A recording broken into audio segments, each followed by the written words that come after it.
Debat perdana pasangan calon gubernur dan wakil gubernur Jakarta sukses digelar pada Minggu 6 Oktober lalu.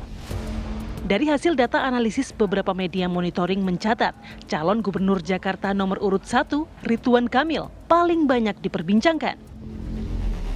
Dalam rilis media monitoring binokular, perbincangan mengenai pasangan calon gubernur dan wakil gubernur Jakarta didominasi oleh Ridwan Kamil Suswono dengan 8.371 percakapan. Disusul oleh pasangan Pramono Anung Rano Karno dengan 6.668 percakapan. Sedangkan di urutan ketiga, yakni Dharma Pongrekun Kunwardana dengan 2.067 percakapan. Secara presentase sentimen, pasangan Pramono Rano mendapat sentimen positif paling banyak dibanding paslon lainnya, berkat banyaknya dukungan yang disampaikan warganet di media sosial dan apresiasi terhadap program yang ditawarkan.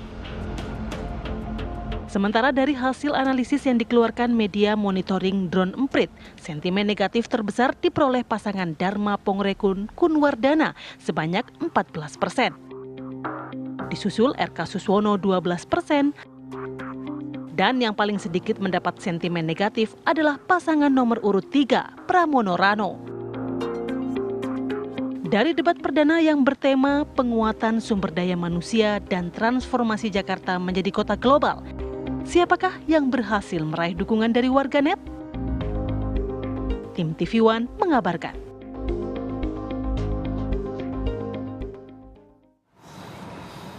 Ya, kita akan bahas pada pagi hari ini siapa kemudian yang berhasil meraih simpati dari netizen. Meskipun banyak orang mengatakan, netizen jadi dengerin. Tapi kalau persoalan cawagup Pilkada Jakarta ini, netizen kayaknya harus didengerin. Sudah hadir bersama kami, ada sejumlah narasumber pada pagi hari ini. Selamat pagi Bapak-Bapak semuanya. Selamat pagi. Wah, ada 4 yang hadir di sini, 1 melalui sambungan Zoom. Kita perkenalkan satu persatu. Di sebelah kanan saya ada Bang Rizal Nova Mujahid, selaku analis utama dari Drone Emprit. Selamat pagi. Selamat pagi. Ada juga Mas Rian Ernest selaku juru bicara RK Suswono. Selamat pagi. Pagi. Selamat pagi Mas Rian. Lalu ada Mas Aris Setiawan Yodi, juru bicara Pramono Rano. Pagi. Jangan menyala. Selamat pagi Mas Aris. Ada juga Mas Riko Pahlawan, Strategic Consultant of Binocular Data Analytic. Selamat pagi. Selamat pagi. Melalui sambungan Zoom sudah tersambung Mbak Mira Sumirat selaku juru bicara Dharma Kun. Selamat pagi. Selamat pagi Mbak Mira. Pagi, Assalamualaikum Mbak Seram. Waalaikumsalam warahmatullahi wabarakatuh. Karena judul kita hari ini adalah siapa meraih simpati netizen, kita akan lihat dari para media monitoring kita nih yang pada hari ini hadir. Saya dari Bang Rizal dulu. Mengenai apa yang diperbincangkan pasca debat, siapa kemudian yang paling banyak mendapatkan respon positif lah yang dari hasil pilkada atau debat pilkada Jakarta beberapa hari yang lalu. Terima kasih. Perbincangan kemarin memang sangat ramai ya. Bahkan sampai tadi malam itu kita lihat efek debatnya masih kerasa tuh di Masih sampai sehari ini? Masih terasa tuh. Masih banyak, masih ada beberapa trending topik FYP yang terkait dengan debat. Dan kalau kita ngelihat perbincangannya itu paling tinggi memang dari semua kanal ya, dari news, dari Facebook, Twitter, Instagram, YouTube gitu, serta TikTok. Yang paling tinggi perbincangan itu memang ada pada Pak Ridwan Kamil, ada 11.000 lebih, lalu ada Pak Pramono Anung, ada 10.000 lebih, dan terakhir Pak Dharma Kun. Dengan demikian, persentase share of voice-nya Pak Ridwan Kamil itu lebih dari 40%, kayak gitu. Itu karena sosoknya atau mereka juga membahas mengenai kontennya atau cara penyampaiannya juga katanya jadi trending juga ya, jadi pembahasan juga ya? Paling pertama adalah cara penyampaiannya. Cara penyampaian justru itu ya, jadi headline-nya ya? Perbincangan tertinggi itu terjadi ketika jam-jam debat. Jadi sekitar pukul 8 sampai pukul 22 gitu. Itu paling tinggi sekali. Dan di sana mereka membicarakan bagaimana gaya para cagup di sana menyampaikan gagasan-gagasannya, visi misinya, saling berdebat juga. Nah, itu sangat menarik buat mereka. Dikomentari dari mulai tampilannya juga bagaimana cara menyampaikannya. Lalu kalau kita ngelihat sentimennya, siapa sih yang paling positif dan siapa yang paling negatif? Sampai saat ini, sampai tadi malam setidaknya pukul 20, itu Pak Pram yang paling positif dengan perolehan lebih dari 93% perbincangan positif. Lalu diikuti oleh Pak Ridwan Kamil 63% perbincangannya positif. Terakhir ada Pak Dharma Kun 51% positif. Kalau dilihat siapa yang paling negatif, justru yang paling negatif itu dimulai dari Pak Ridwan Kamil. 21% perbincangannya bernada negatif. Lalu Pak Dharma 20% perbincangan bernada negatif. Paling sedikit Pak Pram tidak kurang tidak lebih dari 3%, hanya 1% sekian gitu. Pembicaraan ataupun sentimen negatif itu lebih karena ketika menyatakan janji-janji, isi-isi dari debatnya?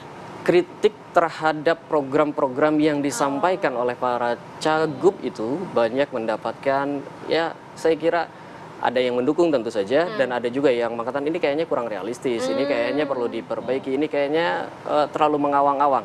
Nah, hal-hal seperti itu yang membuat percakapan netizen ramai.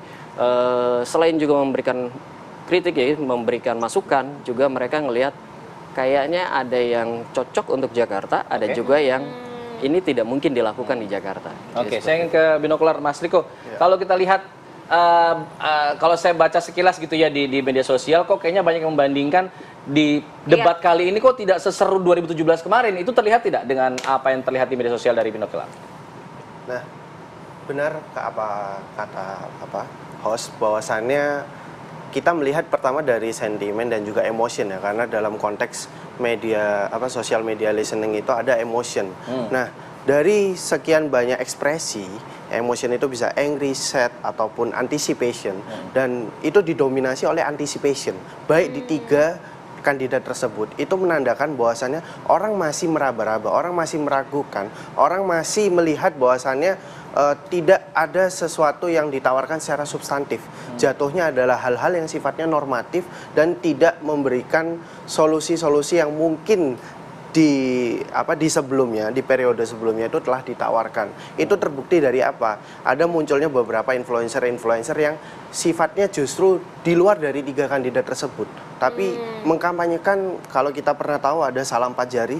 Nah, itu muncul ketika pasca perdebatan tersebut. Nah, itu nanti akan bisa kita ulik lebih jauh dalam social network analysis yang bisa saya jelaskan nanti. Termasuk ini juga ya Mas Riko, tidak ada perdebatan di antara mereka. Artinya program yang mereka tawarkan sebenarnya sama-sama saja, tidak ada perdebatan yang berarti. Mirip-mirip itu juga membuat netizen ataupun datanya itu kurang lebih dianggap tidak menarik. Pertama, masyarakat melihatnya kan tidak langsung ke programnya, melihatnya adalah keterkaitan atau engagement terhadap kandidat tersebut kan. Ketika itu tidak cukup didapat oleh masyarakat tidak akan mengulik lebih jauh terkait dari program-program tersebut. Tapi sebenarnya dalam konteks perdebatan kemarin, setiap kandidat memiliki paparan-paparan yang kami rasa dalam persepsi publik itu bisa disampaikan dengan baik.